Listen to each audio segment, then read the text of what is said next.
রবীন্দ্রনাথ আমার খুব কাছের মানুষ নয়, আবার খুব দূরবর্তী দারুমূর্তিও নয়। বয়সের হিসেবে তিনি আমার থেকে ঠিক 90 বছরের বড়।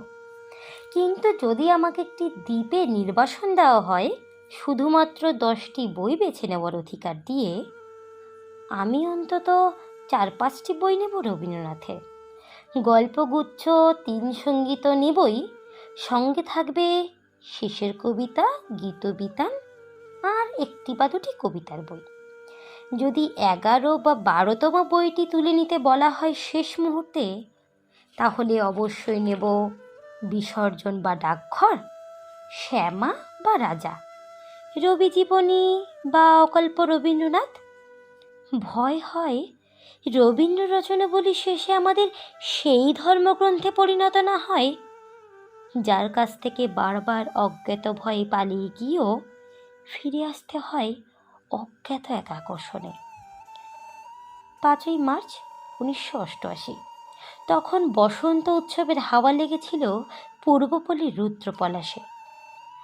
আমরা হাঁটতে হাঁটতে ঢুকে পড়লাম শেষের উত্তরায়ণে। অন্যান্য বারের মতন আবার সেই ছন্দে পড়লাম। এই খিলান, এই প্রকৃতি, এই সংস্কৃতি, এই নগরী তৈরি করেছেন একজন কবি।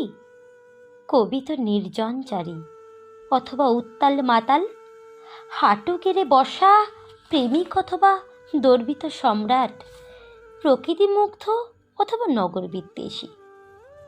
কিন্তু এর কোনোটাই নন রবীন্দ্রনাথ। এত প্রথা বিরুদ্ধ ব্যক্তিত্বের মানুষটিও ক্রমে ধর্মভীরু বাঙালির কাছে হয়ে উঠেছেন রবি ঠাকুর। এটাই মজা। আর এই ঠাকুর বাড়ি দর্শনের জন্য যেমন একদিক থেকে বারবার ছুটে যান শহরের শ্রেষ্ঠ বুদ্ধিজীবীরা, তেমন গ্রামগঞ্জ ঝেঁটিয়ে লাক্সারি বাসে করে চলে আসেন সহজ পাঠ না পড়া ঠাকুর দর্শনার্থীরা। তেমনি একজন আমাদের পাশে দাঁড়িয়ে দেখছিলেন রবীন্দ্রনাথ ও ইন্দিরা দেবীর একটি ছবি। ওই অবোধ বীর থেকে ছুটে এলো মন্তব্য, দেখ দেখ, ইন্দিরা গান্ধী আর রবি ঠাকুর। আমার পাশ থেকে তখন পম্পা থাকতে না পেরে বলেই ফেলল, দেখুন, উনি ইন্দিরা গান্ধী নন, উনি রবীন্দ্রনাথের ভাইজি ইন্দিরা দেবী। কিন্তু মন্তব্যকারীরা আত্মবিশ্বাসে ভরপুর। হেসে পম্পাকে উড়িয়ে দিয়ে বলল, কিচ্ছু জানে না রে, ইন্দিরা গান্ধী তো এখানে পড়তেন, এটাই ওর ফটো।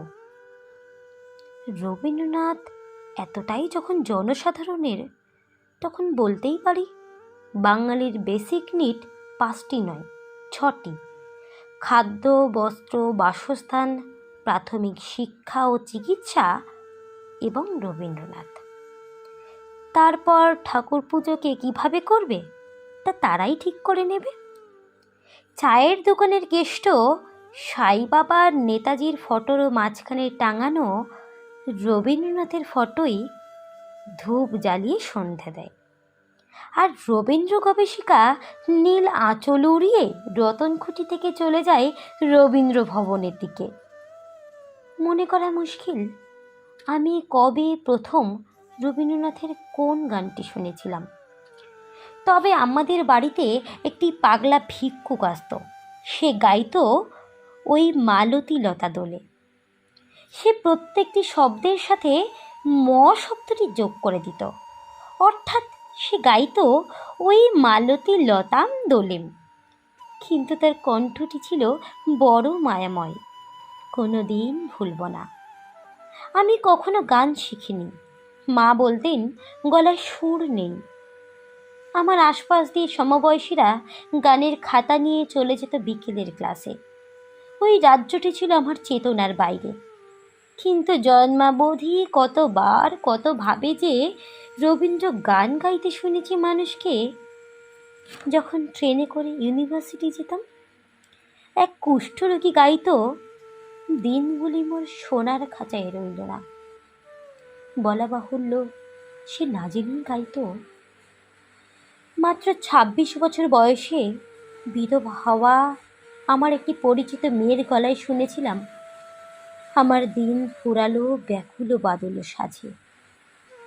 একটি রূপহীন মেয়ে বিয়ে না হওয়ার যন্ত্রণায় যে ক্রমশ মুখ হয়ে আসছিল, সমবেত পাত্রপক্ষকে সে শুনিয়েছিল, বাঁচাও তাহারে মারিয়া।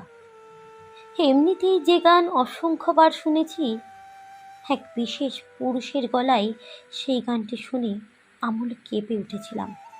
তারপর থেকেই বদলে গিয়েছিল আমার জীবনের গতিপথ। লোকালয়ে যেভাবে ধীরে ধীরে বন্যার জল ঢোকে এবং যেভাবে জনপথ তলিয়ে যায় জলের তলায়, সেইভাবে ধীরে নিশ্চিতভাবে আমরা কখন ঢুকে গেছি গীতবিতানের অসামান্য লিলিকগুলোর তলায়। এমন স্রষ্টাকে প্রণাম না জানিয়ে পারি না। তার সামনে স্তব্ধ হয়ে দাঁড়িয়ে থাকতে হয়। এই সব সময়ে আমারও তাকে অলৌকিক বলে, ঠাকুর বলে বিশ্বাস করতে ইচ্ছে হয়। তাকে অর্ধেক বুঝে অর্ধেক না বুঝেও মনে হয় তিনি এক অতি ব্যাকটেরিয়া ড্যাক্টরি, যার প্রাগৈতিহাসিক ডানার নিচে নিশ্চিন্তে ঘরকন্যা করছে আমাদের আবহমান সংস্কৃতি। বেলা অবেলা ও কালবেলার মাঝখানে অনড় দাঁড়িয়ে আছেন রবীন্দ্রনাথ, আমার রবীন্দ্রনাথ। তাকে প্রণাম।